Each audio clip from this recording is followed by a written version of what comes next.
que vamos a llegar a ver, y para llegar a conocer lo que estamos conociendo hace falta dos cosas. Primero, el interés del público, de vosotros. Sin vosotros esto sería imposible. Esto no se podría hacer. Y lógicamente detrás de vosotros toda la infraestructura política que es la que permite al final que esto se pueda llevar a cabo. Y segundo, nuestros estudiantes, que en el fondo son los que están aquí viniendo todos los días, trabajando, excavando, no iba a decir sufriendo, pero bueno, sufriendo en la parte buena y en la parte mala, y porque gracias a ellos y de alguna manera, bueno, podemos luego descubrir lo que tenemos.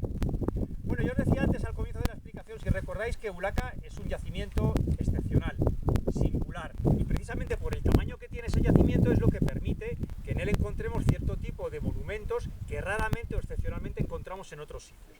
Ya hemos visto el altar, hemos visto la sauna y nos falta por ver un tercer elemento, un tercer monumento del que apenas teníamos noticias cuando lo descubrimos. Se sabía y se conocía de antiguo, de antaño, que esto se llamaba algo así como la iglesia y no dejaba de ser más que un amontonamiento de piedras. Este amontonamiento de piedras nos llamó la atención, sobre todo, si os dais cuenta, por el tamaño. Fijaros sobre todo las que están más arriba, las que están en la parte superior, que son las que estaban un poco a la vista, porque el resto estaba totalmente oculto. Nos llamó la atención porque el tamaño era muy grande en relación al tamaño de las piedras de las casas. Y eso es lo que nos llevó a pensar que seguramente podría tratarse pues, de algún tipo de estructura o de algún tipo de edificio emblemático. De ahí que, bueno, hemos llevado a cabo, como decía Jesús, una serie de campañas arqueológicas. En total esta es la séptima campaña, el séptimo año que estamos aquí. Y la intención ha sido, primero, desmontar las piedras que formaban parte de ese amontonamiento. Hay que entender que esto era un edificio, una especie de gran torreón, las piedras cayeron, eso ha generado una enorme acumulación de bloques de granito de mucho peso y con una empresa especializada, la empresa Tecton, es con la que hemos conseguido de alguna manera ir poco a poco retirando las piedras, en dos fases, que os podéis imaginar, todo el derrumbe de alrededor y todas las piedras del interior. Y este proceso nos ha llevado prácticamente la mayor parte de las campañas de excavación, hasta que finalmente conseguimos ya localizar, como podéis ver, la puerta de acceso de la estructura del interior, y a partir del acceso, de poder acceder al interior, hemos ido poco a poco retirando las piedras. Las grandes piedras las tenéis aquí en la periferia, las tenemos detrás en el norte, en el sur, en el este y en el oeste, en los 4 lugares donde hemos podido ubicarlas, intentando, en la medida de lo posible, alterar lo mínimamente posible el paisaje. Bueno, ¿y qué nos encontramos? Pues nos encontramos con un edificio excepcional. Un edificio que seguramente debió de jugar un papel importante. Y en este edificio caben varias consideraciones. Mirad, una cosa es la función estricta que pudo haber tenido. Pero hay otro elemento que hay que tener muy presente en la arqueología, y es el papel que juegan ciertos edificios en el paisaje donde se levantan. Fijaros dónde estamos. Dentro de Ulaca, que es un poblado enorme, de grandes dimensiones, esto está en una plataforma. Esta plataforma llana por la que hemos venido andando ahora mismo. Y esa plataforma está cubierta de otros edificios singulares que no hemos excavado, pero que sabemos que están debajo de tierra, porque compañeros nuestros de la universidad han llevado un georradar. Ya sabéis que lo que han hecho ha sido radiografiar la superficie y han localizado estructuras aparentemente de gran tamaño y muy significativas. De manera que estamos en una zona muy privilegiada del poblado, una zona que tiene algo muy particular, y es lo siguiente: manantiales. Tenemos un manantial ahí, una zona que todavía se está utilizando en la época actual, otro manantial aquí y otro ahí más abajo. Por tanto, es una zona donde hay siempre agua. Y por tanto, al haber agua, hay pastos. Y al haber pastos, hay ganado. Y al haber ganado, al haber pastos y haber agua, en zonas del año donde seguramente el estío con el verano se seca una parte importante de los sitios, esta es una zona privilegiada. De manera que, para intentar buscar la función del edificio, tenemos que asociar la importancia del edificio con el lugar donde se decide levantar, en un lugar donde hay agua y donde hay pastos de manera permanente.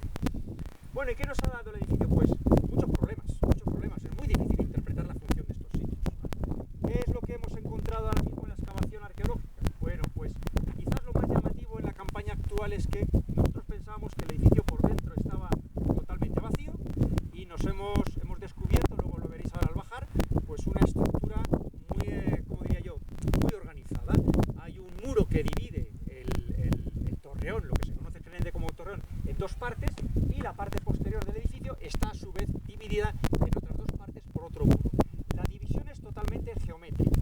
Hay una cierta geometría a la hora de levantar el edificio. Un edificio que pudo haber alcanzado aproximadamente unos 10 metros de altura, si se tiene en cuenta y contabilizamos todas las piedras que hemos ido sacando. Eso nos ha permitido hacer una reinterpretación, una relectura aproximada del edificio, y un edificio de 10-11 metros de alto es un edificio muy singular, porque con él se controla a la gente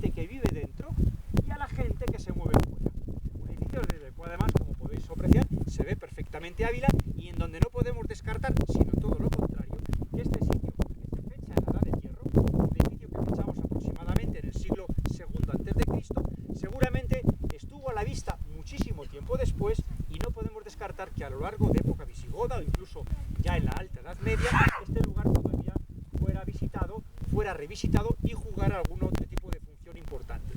¿Qué función? Pues hombre, como atalaya no cabe la menor duda, ¿no? Un sitio desde el cual se controla visualmente todo lo que acontece alrededor. Y si esta es una zona privilegiada del poblado, pues hay que entender que estos sitios, como en otros yacimientos conocemos, tendrían un cierto, como diría yo, un cierto rol político, ¿no? Un cierto papel político de control de la sociedad. Pero nos faltan datos, por ejemplo, para intentar interpretar, ¿cómo os diría yo?, la orientación. Fijaros la puerta, es una puerta pequeña, la tenemos ahí, y la puerta está orientada, y se ve muy bien en la hora en la que estamos ahora, hacia el ocaso. Es decir, cuando el sol se oculta por el este, lo que hace el sol es, de alguna manera, alumbrar la fachada principal, la puerta, que es todo lo contrario de lo que pasa en la mayor parte de las viviendas que tenemos localizadas en este poblado. Alguien me preguntaba antes, ¿cuántas casas hay aquí? Unas 300 casas hemos localizado. Eso nos permite hablar de una población de alrededor de 2000 almas, aquí viviendo en el siglo II antes de Cristo. La inmensa mayoría de las casas tienen las puertas orientadas a la salida del sol, no al ocaso solar. Y por tanto eso de alguna manera nos da ya una cifra. Hay algo muy interesante que ocurrió el año pasado, localizamos un pequeño bloque de piedra en el interior, y ese bloque, junto a él aparecieron dos recipientes cerámicos completos, dados de vuelta, y que aparentemente, por lo que nosotros estamos viendo en otros yacimientos, seguramente es un tipo de recipiente que está ahí colocado para, de alguna manera, celebrar, si me permitís la expresión, la fundación de un nuevo edificio. Cuando se funda algo nuevo en la época, en la prehistoria, pues se sacrifica un pequeño animal o se deposita un pequeño contenedor con comida o con alimentos. Siempre se hace algún tipo de acto antes, es como lo que llamaríamos que proceden de talleres del Próximo Oriente, o bien de Siria o bien de Palestina. Y una de las cuentas, con absoluta seguridad, viene de Egipto. Por tanto, todas las cuentas que hemos encontrado localizadas en el interior son cuentas que son de importación. Seguramente en el contexto de las guerras púnicas, es decir, en esa época que nos lleva a la Edad del Hierro, en la que Roma y Cartago eran las dos grandes potencias, esas dos potencias se enfrentaban, hay todo un comercio muy intenso en el Mediterráneo, desde conforme vamos excavando, ¿no? Todavía nos queda llegar hacia la parte del suelo. Hemos localizado este año, ahora lo vais a ver cuando entréis por la puerta, una escalera que vais a tener a mano derecha, y esa escalera, una escalera de piedra. Fijaros que en la Edad del Hierro, en el siglo IV antes de Cristo, es excepcional, absolutamente excepcional, encontrar edificios, primero, que tengan más de una planta, y segundo, que para pasar de una planta a otra, uno lo haga con escaleras de piedra. Conocemos escaleras de madera, escaleras de adobe o de barro. Es muy raro encontrar edificios de más de una planta, y un edificio de estas características que pudo haber alcanzado 10 metros de alto, pues podemos hablar de 2, incluso 3 plantas. Y el hecho de que el paso de una planta a la otra se haga a través de una escalera de piedra monumentaliza todavía mucho más el significado del edificio. Bueno, esto en cuanto a la explicación general. Pero como decía Jesús, fijaros, Jesús Rodríguez, mi compañero, profesor también, es el que ha estado aquí a pie de campo con los estudiantes todos los días. A mí me han tocado hacer otras cosas burocráticas, y a Jesús le ha tocado hacer la parte dura, pero la parte también bella de estar aquí en el yacimiento, en este paisaje tan espectacular. De manera que, si tenéis preguntas, alguna duda relacionada con lo que es, o lo que ha sido un poco la gestión diaria de la excavación y el hallazgo de los restos cerámicos, de los restos metálicos, de los restos de vidrio y de lo que es un poco la estructura arqueológica y la estructura arquitectónica, pues él placenteramente contestará todas vuestras preguntas, vamos a ver, vamos a hacer lo siguiente, si os parece. Vamos a ir bajando, vamos a hacer un anexo posterior. El tipo de material cerámico que aparece es muy pobre, muy pobre. No es un material tampoco muy diferente con respecto a lo que encontremos en el interior del torreón, pero nos llama la atención la planta del edificio. Ahora, si os acercáis después, veréis que tiene una especie de muros que cortan perpendicularmente la estructura, pero en la parte del fondo hay una línea absidal, un ligero, en fin, el muro conforma una semicircunferencia que de alguna forma, bueno, pues es lo que nos obliga a tener que plantearnos una serie de preguntas respecto a la función que pudo haber tenido este edificio.